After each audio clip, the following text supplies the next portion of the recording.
नमस्कार, VIP news के खास कार्यक्रम सियासी हलचल में आप सभी का स्वागत है। मैं हूं आपके साथ सुनीता पटेल। पिछले कुछ दिनों से अस्पताल में भर्ती आजम खान से मिलने के लिए समाजवादी पार्टी के अध्यक्ष अखिलेश यादव पहुंचे तो दोनों के बीच लंबी बातचीत भी हुई। बुधवार को हुए मेल मिलाप ने यूपी की सियासत में नई हलचल पैदा कर दी है। गिले शिकवे दूर हुए या नहीं, ये तो आने वाले समय में साफ होगा, लेकिन सूत्रों की माने तो रामपुर में होने वाले लोकसभा उपचुनाव में भाजपा के संभावित प्रत्याशी मुख्तार अब्बास नकवी के मुकाबले सपा नेता आजम खां की पत्नी तंजीन फातिमा के नाम पर मोहर लग गई है। कुल मिलाकर सपा में आजम को मनाने की कोशिश जारी है। एक तरफ आजम को जेल से रिहा कराने वाले कपिल सिब्बल को सपा की ओर से राज्यसभा का प्रत्याशी बनाया गया, तो वहीं उनकी बेगम को अब रामपुर में होने वाले लोकसभा उपचुनाव में उतारने पर सहमति से माना जा रहा है कि कुछ हद तक ही सही, पर पुराने रिश्तों की गर्माहट से रिश्तों पर जमी बर्फ जरूर पिघली है। इसी पर करेंगे चर्चा और आइए चर्चा में कौन कौन से मेहमान हमारे साथ जुड़ेंगे, एक परिचय आपका करा देती हूं। इस वक्त हमारे साथ जुड़ रहे हैं स्टेट हेड उत्तर प्रदेश कतील शेख जी, साथ ही जुड़ रहे हैं नगर उपाध्यक्ष सपा जी मीसम जैदी जी हैं। मीसम जी, बहुत स्वागत है आपका। सर, आवाज पहुंच रही है? हाँ जी, हेलो जी, नमस्कार। और साथ ही जुड़ रहे हैं रजा रिजवी जी, राजनीतिक विश्लेषक हैं। रिजवी जी, स्वागत है आपका। बहुत बहुत धन्यवाद, नमस्कार जी नमस्कार। और साथ ही जुड़ेंगे समाज सेवी इरफान खान साहब हमारे साथ जुड़ेंगे। खान साहब, बहुत स्वागत है आपका। नमस्कार। तो आइए सबसे पहले मैं शुरुआत करना चाहती हूँ, रजा रिजवी जी हमारे साथ हैं। रजा रिजवी जी राजनीतिक विश्लेषक है, लंबे समय से उत्तर प्रदेश की सियासत को देख रहे हैं, समझ रहे हैं, एक आकलन कर रहे हैं लगातार। अगर बात की जाए रजा रिजवी साहब, जिस प्रकार से ये कहा जा रहा था पिछले कुछ समय से कि क्या अखिलेश अकेले पड़ गए हैं, क्योंकि लगातार तमाम जो दिग्गज नेता हैं, चाहे उसमें शिवपाल यादव का नाम ले लिया जाए, आजम खान का नाम ले लिया जाए, या फिर तमाम ऐसे नाम जिनको लेकर ये कहा जा रहा था कि अखिलेश यादव से कुछ दूरी बनाकर चल रहे हैं, लेकिन कुछ समय से आजम खान को मनाने का या मान मनौवल का एक सिलसिला सा चल पड़ा है। अब जिस तरीके से जो मुलाकात हुई है, इसमें यह कहा जा रहा है कि रिश्तों पर जो थोड़ी सी बर्फ सी जम रही थी, उसमें थोड़ी गर्माहट पैदा हो रही है। और जो नाम निकल कर आ रहा है कि रामपुर से अब आजम खां की बेगम जो है, क्योंकि वो पहले भी चुनाव लड़ चुकी है, विधायक रही हैं, और अब वो चुनाव लड़ सकती हैं। कितनी इसमें अटकलों पर सच्चाई मानी जाए और क्या ये कोशिशें मुमकिन होती साबित नजर आ रही है अखिलेश की? सही है कि 2.5 साल के बाद अखिलेश जो है वो ला करके जो है आजम खान से मिले हैं जी। और बीमार थे, उनको देखने गए थे, और हमें लगता है कि इसका असर ये रहा कि विधानसभा के अंदर जो भी विधानसभा चली है, पहली विधानसभा चली है जीतने के बाद, उसमें मुख्यमंत्री ने बड़े सफाई से बात कही थी कि आप लोग बैठे तो साथ साथ हैं जी, लेकिन आपका दिल जो है वो साथ साथ रहे। तो हमें लगता है इसका कहीं ना कहीं असर हुआ है, और मुख्यमंत्री के कहने पर असर के साथ ही ये दिल मिलाने की बात शुरू हो गई। दिल मिलाने की बात तो शुरू हो गई थी पहले ही, जब कपिल सिब्बल को जो है वो निर्दलीय सत्ता दाखिल करके समाजवादी पार्टी अपना जो है समर्थन दे रही थी। लेकिन देखिए, वहाँ जो रामपुर की गणित है वो दरअसल गणित बड़ी, क्योंकि वहाँ का जो है, वहाँ हमारा जो मुसलमान भाई करीब 51% है और हमारा जो हिंदू भाई है वो 49% है। 1952 से लेकर के कांग्रेस करके डॉक्टर अब्दुल कलाम आजाद जो है उन्होंने जीत दर्ज की थी 1971 तक, आप समझिए। उसके बाद 1977 में वहाँ भारतीय लोकदल का एक कैंडिडेट जीता था। फिर दोबारा जो है जुल्फिकार अली खान जो है 5 बार वहाँ के सांसद रहे। 1991 में, 1998 में बीजेपी ने वहाँ जीत दर्ज की, और 2004 और 2009 में सपा की जयाप्रदा जो है वहाँ जीती थी, और 2014 में कांटे की टक्कर थी, उसमें बीजेपी के नेपाल सिंह जीते थे।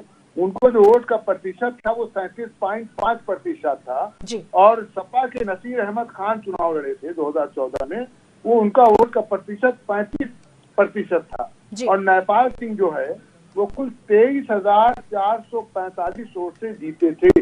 यानी 16 बार चुनाव हुआ, उसमें 10 बार कांग्रेस जीती, और 2019 में आजम खान जो है वो जो है जीते थे, और जयाप्रदा भाजपा से लड़ी थी, वो हार गई। अब अंदर खाने से जो आवाज आ रही है वो ये आ रही है कि भारतीय जनता पार्टी से मुख्तार अब्बास नकवी को टिकट दिया जाए। अब पता नहीं भारतीय जनता पार्टी क्या एनालिसिस करती, कैसे करती, किसको टिकट देती है, अभी उनका कोई अनाउंसमेंट नहीं है।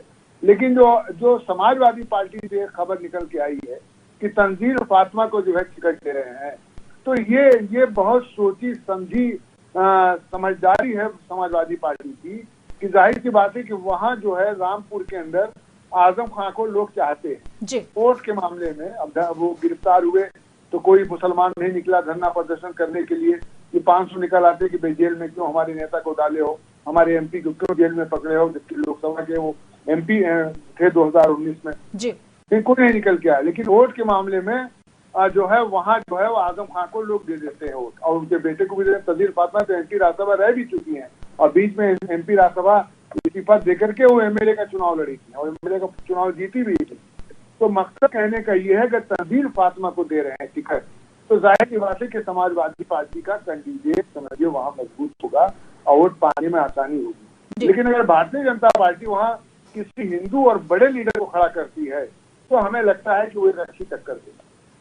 बिल्कुल। हमारे साथ बीजेपी से कैंडिडेट हम उनसे यही बात करते हैं कि मुख्तार अब्बास नकवी उनके मुकाबले खड़े रहेंगे। लेकिन आज जो चर्चा है अखिलेश आजम के बीच जो बातचीत हुई है, बात हुई, मुलाकात हुई, लेकिन बातचीत कितनी बन पाई इस पर सभी की निगाहें हैं, क्योंकि लगातार अटकलें लगाई जा रही थी कि नाराजगी बहुत लंबी है। अखिलेश वहां नहीं पहुंचे जब वो सीतापुर जेल में थे, उसके बाद जब निकले उसके बाद भी वो उतने समय तक नहीं पहुंच पाए। लेकिन अब जिस प्रकार से कपिल सिब्बल जो कि कांग्रेस के पूर्व नेता, दिग्गज नेता रहे हैं, जब उन्होंने सपा का दामन थामा और राज्यसभा की टिकट दी गई। हमारे साथ मीसम जैदी साहब है सपा से, उनसे ही सवाल करूंगी।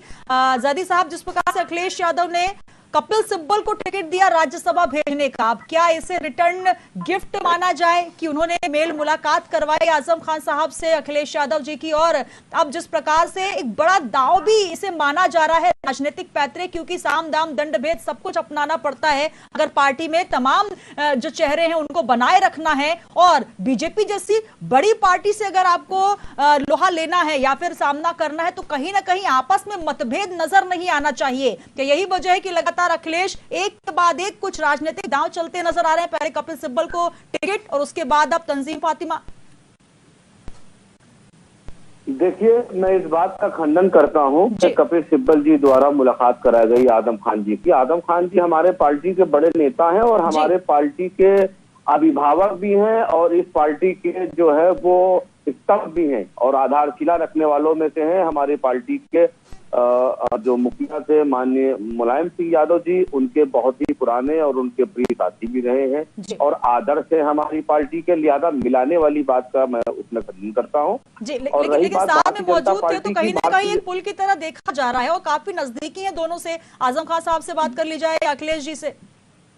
देखिए, ये मनगढ़ंत चीजें थी जिनका आपने देखा कि इनका विरामखंड लग चुका है। समाजवादी पार्टी के कद्दावर नेता आदम खान जी, उनकी तरफ से कभी भी कोई आधिकारिक बयान नहीं आया। हाँ, उनके लोगों की तरफ से जो भी उनको शिकायतें थी अलबत्ता उन्होंने कही, मगर उनका कहने का माध्यम ठीक नहीं था। उन्होंने मीडिया को चुना। अगर कोई ऐसी बात थी, परिवार में लोगों में इस तरह की बातें हुआ करती है, मगर इसका मतलब ये नहीं कि उनको चौराहे पर रखा जाए। माननीय आदम खान जी ने कभी किसी भी तरह का कोई भी दुख दर्द बयान नहीं किया। हालांकि वो निकलने के बाद भी उनसे आपके मीडिया द्वारा सवाल किया गया तो उन्होंने भी यही कहा कि मुझे किसी से कोई शिकायत नहीं है, क्योंकि जो आप पर्दे पर देखते हैं उन्हीं को आप हीरो मानते हैं। असल में बेसिक हीरो जो होता है वो पर्दे के पीछे होता है, जिससे कथा लिखी होती है, जो उसका निर्देशक कर रहा होता है। माननीय अखिलेश यादव जी ने उस वक्त उनका साथ दिया था जिस वक्त वो काफी बीमार थे और उनको वेदांता से एडमिट करा करके आकर उनके लिए डॉक्टर अपॉइंट किए गए थे, तो स्पेशली उनकी निगरानी करते थे। और ये सब काम किसने किया था? ये जो बेसिक काम थे, ये सब करने वाले जो मुद्दे थे, ये माननीय अखिलेश यादव जी द्वारा किए गए थे, जिससे कि उनका परिवार पूर्णतः फिर इतनी लंबी नाराजगी क्यों होती है साहब? अगर ऐसा पहले वो पहुंचते उनको देखने के लिए, और स्वयं अखिलेश भी इस बात को मान चुके हैं, नाराजगी को वो स्वीकार कर रहे हैं। यही वजह कि लगातार मान मनव्वर का सिलसिला जारी है, लगातार मनाने के प्रयास किए जा रहे हैं। देखिए, नाराजगी का मामला ये होता है, आपने जो गौर किया होगा, जब वो बाहर निकले थे तो उन्होंने एक बात दोहराई थी कि मुझे बाहर की बात का अभी कोई ज्ञान नहीं है और काफी बीच का गैप हो गया था। जाहिर सी बात है कि दोनों लोगों में जो वार्तालाप था, जो बातचीत थी, उसका गैप हो जाने की वजह से कुछ तरह के मैं कह सकता हूँ कि अंडरस्टैंडिंग जो होती है इंसान की, उसमें थोड़ा बहुत मैं कह सकता हूँ कि मिसअंडरस्टैंडिंग की वजह से इस तरह की बात मानी जा सकती है। क्योंकि कोई भी एक आदमी, अगर आप भी हैं या हम है, कोई भी एक हेल्दी जो मनुष्य है, अगर वो जेल चला जाता है तो जाहिर सी बात है कि उसके मानसिक उसके ऊपर काफी प्रभाव पड़ता है और उसका मानसिक संतुलन जो है वो उस कंडीशन में नहीं होता है जिस तरह का हमारा और आपका है। और जो भी बाहर की खबरें बताई जाती हैं लोगों को, देखिए कई बातें होती है तो उससे कहीं ना कहीं इंसान के ऊपर और इंसान के व्यक्तित्व पर असर डालती है, जिसकी वजह से इस तरह की बातें रही।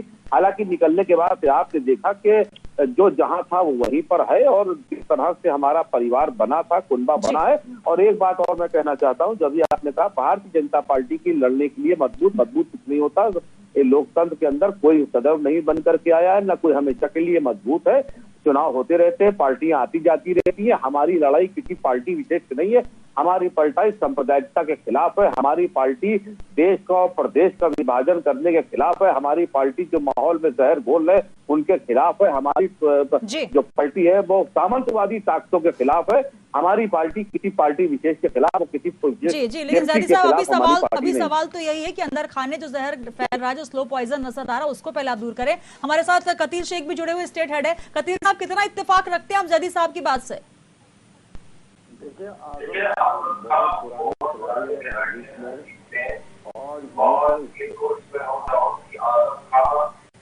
जी आपकी आवाज स्पष्ट नहीं आ पा रही है।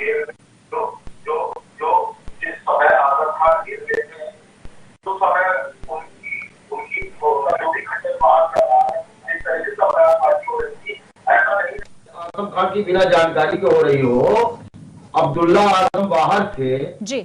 अगर कोई ऐसी बात सामने थी तो इतनी बड़ी प्रेस कॉन्फ्रेंस करके, इतना प्रोपोगंडा करके आजम खान के लोगों ने, जो उनके प्रतिनिधि, जो उनके मीडिया सलाहकार थे, जिस तरीके से उन्होंने एक स्क्रिप्ट बनाकर सामने पेश की जनता के, वो ये की कि हम समाजवादी पार्टी से दूर हो रहे हैं जी। इससे क्या है कि समाजवादी पार्टी के अगर बहुत नजदीकी होते, हो सकता है इनकी और भी परेशानियां बढ़ सकती थी। तो कहीं ना कहीं इन्होंने राजनीति को इस्तेमाल करते हुए बाहर खाने से ये मैसेज देने का कोशिश की कि हम समाजवादी पार्टी से दूर हो रहे हैं। और कपिल सिब्बल जी को राज्यसभा भेजने का सिर्फ और सिर्फ समाजवादी पार्टी का ये मकसद था कि आजम खान की उन्होंने मदद की। आजम खान के वो लॉयर थे, उन्होंने उसमें जो भी उनका एक अंदर बातचीत हुई हो, आजम खान को मिलाया नहीं मिलाया। आजम खान पूरी तरीके से समाजवादी पार्टी के नेता हैं। वो अभी उन्होंने प्रेस कॉन्फ्रेंस में यह कहा था कि मेरी दुर्दशा में भारतीय जनता पार्टी, कांग्रेस, बीएसपी, इन सब पार्टियों को उन्होंने दोषी ठहराया था, मगर उसमें उन्होंने समाजवादी पार्टी का नाम नहीं लिया था जी। यहीं से उल्लेख हो गया था कि ये समाजवादी पार्टी के प्रति अभी भी इनके मन में मोरल है, आगे भी रहेगा। लेकिन दर्द भी देखा गया बार कतील साहब, दर्द भी देखा गया कि मेरे अपने ही मेरी से जो मेरे हालत है उसके जिम्मेदार हैं। ये भी वो बात उनके मुंह से निकली कई बार। वो बयान पे बयानबाजी देने में बहुत माहिर है जी। और जब भी वो कोई भी बयान देते हैं उसके कई तीर निकलती है, कहीं इधर गिरती है, कहीं उधर गिरती है। कोई इसको समझना बहुत मुश्किल होता है, मगर समाजवादी पार्टी, आजम खान, सब लोग अंडरग्राउंड एक है। लोकसभा के इलेक्शन में अभी 2024 में देखिएगा फुल फ्लेश में आजम खान समाजवादी पार्टी का प्रचार करेंगे, जहां तक मुझे लगता है। क्योंकि जिस हिसाब से अखिलेश यादव दिल्ली गए, उनसे मिले, क्योंकि अखिलेश यादव से दूरी बनाना मुझे लगता है उनकी मजबूरी है। तो भारतीय जनता पार्टी ये नहीं चाहती कि भारतीय जनता पार्टी की अखिलेश यादव आजम खान की मदद करे जी।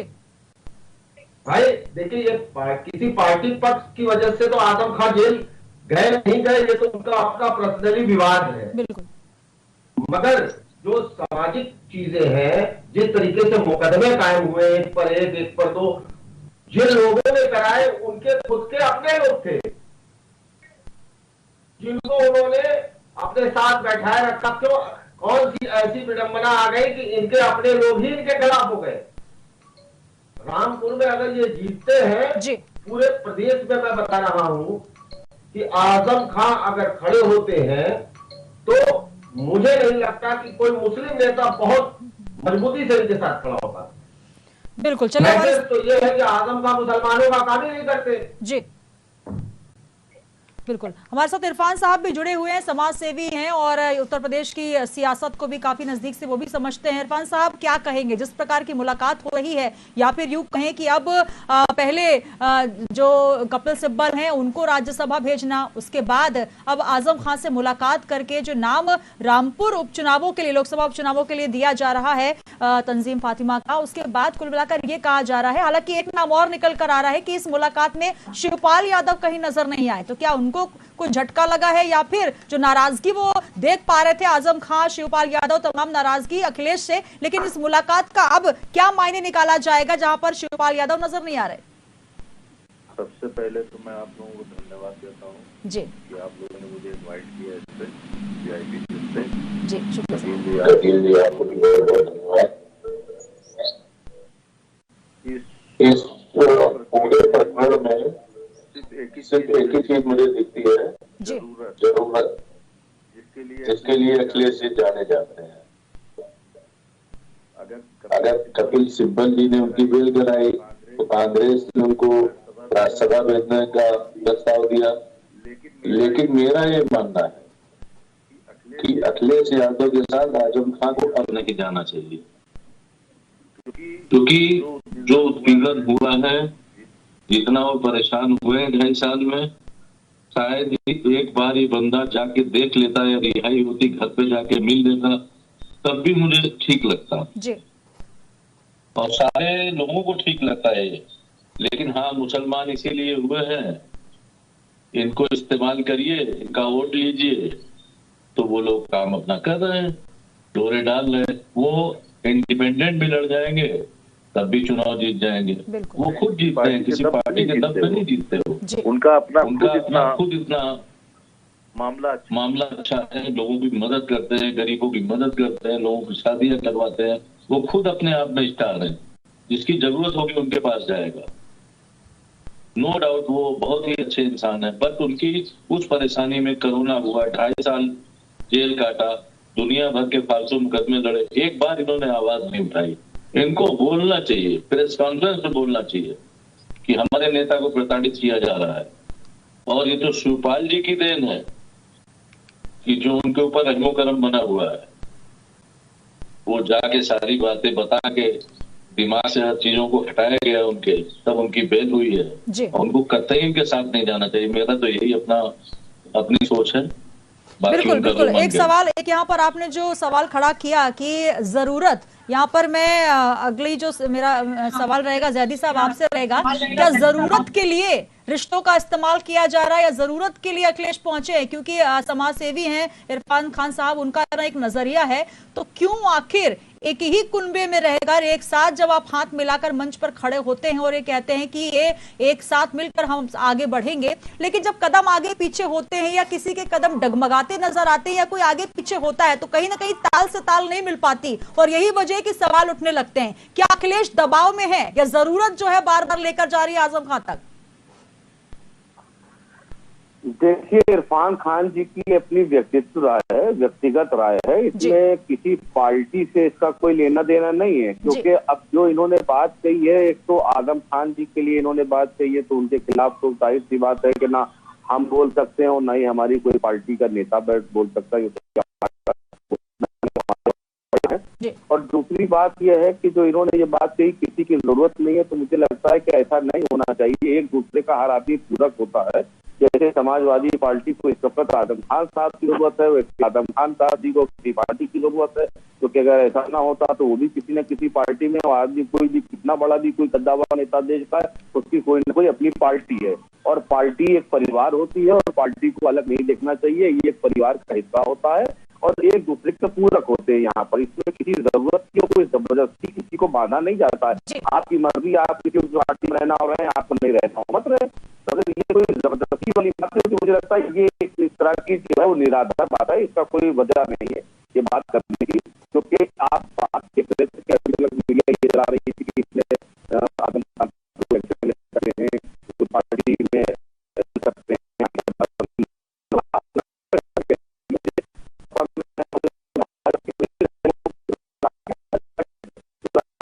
रहेंगे। और फिर उनका भी मकसद एक ही है कि देश में सांप्रदायिक ताकतों को रोकना, देश में लेकिन जैदी साहब, अगर रामपुर में लोकसभा उपचुनाव होते हैं, आजम खान साहब वहां से चुनाव लड़ते हैं या फिर उनकी पत्नी चुनाव लड़ती है तंजीम फातिमा जी, क्योंकि कांग्रेस की तरफ से भी ये कह दिया गया है कि अगर आजम खान के परिवार से कोई सदस्य लड़ता है तो वो सरेंडर कर देंगे, तो कुल मिलाकर जो सीट है वो सपा के खाते में जाएगी। तो कहीं ना कहीं जरूरत तो महसूस हो रही है सर, नाराजगी के बावजूद बार बार मिलने का सिलसिला अगर हो रहा है तो आखिर कयास तो यही लगाए जा रहे हैं, यही कहा जा रहा है कि कहीं ना कहीं अखिलेश अब दबाव में आ गए हैं चुनावों को लेकर, या फिर नाराजगी अगर लंबे समय तक चली तो बात ना बिगड़ जाए। देखिए, मान लीजिए अखिलेश यादव जी जो नाम है वो किसी के दबाव में आने वाला नाम नहीं जी। और अगर मान लीजिए किसी और पार्टी को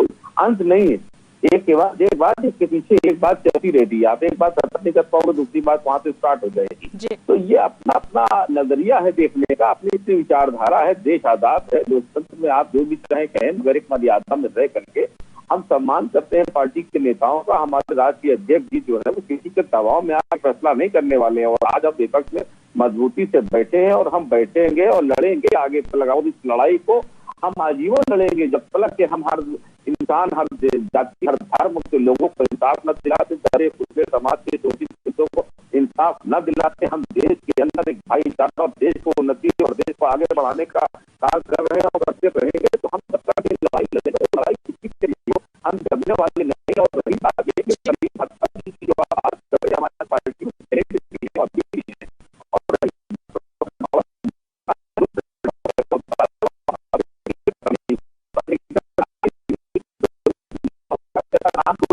होगा, वहाँ के कार्यकर्ताओं की मांग होगी और पार्टी के लोगों की मांग होगी, देश की आवाम और प्रदेश की और वहाँ पर के लोगों की एक आम जनता की राय होगी। लोगों ने कह रखा होगा, ये कोई राष्ट्रीय अध्यक्ष यादव जी की राय नहीं होती। यहाँ फैसला उनका जरूर फैसला होगा, उनका वो मान्य होता है, बट वो पूछने के बाद वहाँ पे डेलीगेशन जाते हैं, पार्टी के लोग उसमें बैठ करके विचार करते हैं, तब नाम डिसाइड होता है। ये इतनी आसान चीज नहीं है, अभी बात की गई है, उसको देखा जाएगा।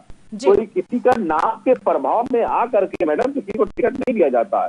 किसी के प्रभाव से देश में बड़े राजा भी गुजरे, महाराजा भी गुजरे। अब देश राजाओं महाराजाओं से चलने वाला नहीं है, हमारे यहाँ वन मैन शो नहीं है, हमारे यहाँ पार्टी बिल्कुल। लेकिन राजनीतिक समीकरण क्या कहते हैं, इसको देखकर जरूर टिकट दी जाती है और चेहरा जो है उसको देखकर ही जनता चुनती है कि आखिर किसको जिताना है। लेकिन जो बात आप कदिर जी क्या कहेंगे, कदिर जी, जिस प्रकार से जैदी साहब कह रहे हैं कि कहीं अखिलेश दबाव में नहीं है, जो फैसला वो ले रहे हैं वो सोच समझ कर ले रहे हैं, बिल्कुल सोची समझी रणनीति के तहत ले रहे हैं, यूं कहा जाए।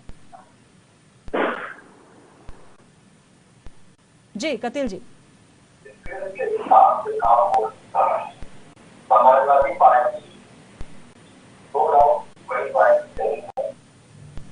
अगर भारतीय जनता पार्टी को टक्कर दे रही है जी लोग विधानसभा में,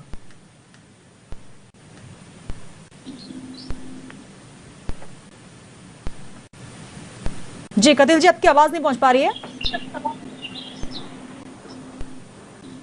सर, अब तक आवाज पहुंच रही है? चलिए मैं रुक करना चाहूंगी। हमारे साथ संक्षिप्त टिप्पणी के लिए रजा रिजवी साहब जुड़े हुए राजनीतिक विश्लेषक हैं। रजा रिजवी जी, संक्षिप्त टिप्पणी इस पूरे तमाम सवालों के बाद, तमाम जो प्रतिक्रियाएं आ रही हैं, कुल मिलाकर ये कहा जा रहा है कि दोनों सीटों को कायम रखना सपा के लिए प्रतिष्ठा का सवाल है। यही वजह है कि मेल मुलाकात जो है वो अखिलेश और आजम की हो रही है और अब लोकसभा उपचुनावों को लेकर लगातार रणनीति के तहत कार्य किया जा रहा है। क्या कहेंगे? देखिए, बात सही है कि दोनों सीटें जो है वो समाजवादी पार्टी की सीटें हैं जी। और समाजवादी पार्टी के मेंबर ऑफ पार्लियामेंट अखिलेश ने और जो है वो आजम खान ने इस्तीफा दिया है और ये समाजवादी पार्टी के लिए प्रतिष्ठा का प्रश्न है। अगर ये दोनों सीटें चली जाएंगी तो उनके पास कुल 3 मेंबर ऑफ पार्लियामेंट बचेंगे। तो इसलिए समाजवादी पार्टी एन केन पकड़ना चाहती है कि इस सीट को हम बरकरार रखें। रामपुर की गणित ये है कि वहाँ मुस्लिम की आबादी ज्यादा है, लेकिन इतनी ज्यादा नहीं है क्योंकि 49 और 53 का रेशियो है। लेकिन वहां पर जो कैंडिडेट है, भारतीय जनता पार्टी भी चाहती है कि हम ऐसा कैंडिडेट दे जिससे हमारी वहां जीत जाए, क्योंकि भारतीय जनता पार्टी का ये बाई इलेक्शन जो है एक तरीके से ये सेमीफाइनल है मेंबर ऑफ पार्लियामेंट का, खासकर उत्तर प्रदेश के लिए, क्योंकि जो ये राम मंदिर आंदोलन अभी जो है कल जो है प्राण प्रतिष्ठा रखा वहाँ राम जो है अयोध्या में जाकर के राम मंदिर में मर्यादा पुरुषोत्तम राम का जो है योगी जी ने, और जो ये दो और चल रहा है काशी का और मथुरा का, अब ये चीजें इसका असर डालेंगी। ये चीजें और member of parliament Bharatiya Janata party की जीतते हैं तो जाहिर सी बात है कहीं ना कहीं इसका असर होगा, और भारतीय जनता पार्टी दोनों सीट में चाहेगी कि हम इस सीट को जरूर जीते, क्योंकि उसका कहीं न कहीं पैक 2024 में जाकर के दिखाई देगा।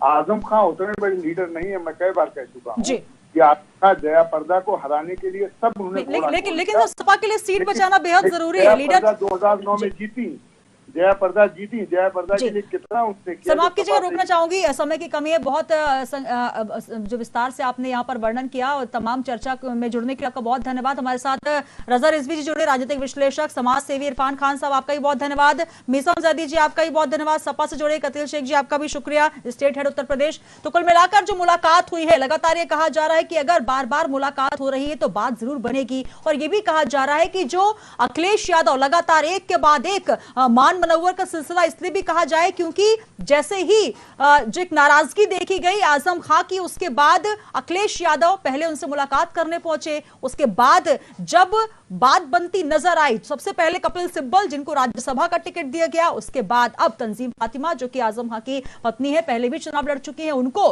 रामपुर सीट से उतारा जाएगा। तो कुल मिलाकर एक के बाद एक ये तमाम दांव पेच चलते हुए अखिलेश नजर आ रहे हैं। हालांकि सपा की तरफ से यह कहना है कि किसी भी दबाव में अखिलेश नहीं है। देखना दिलचस्प होगा कि उत्तर प्रदेश की सियासत में क्या कुछ और निकल कर आता है। फिलहाल सियासी हलचल में आज के लिए इतना ही, दीजिए इजाजत। जुड़े रहिए VIP न्यूज के साथ।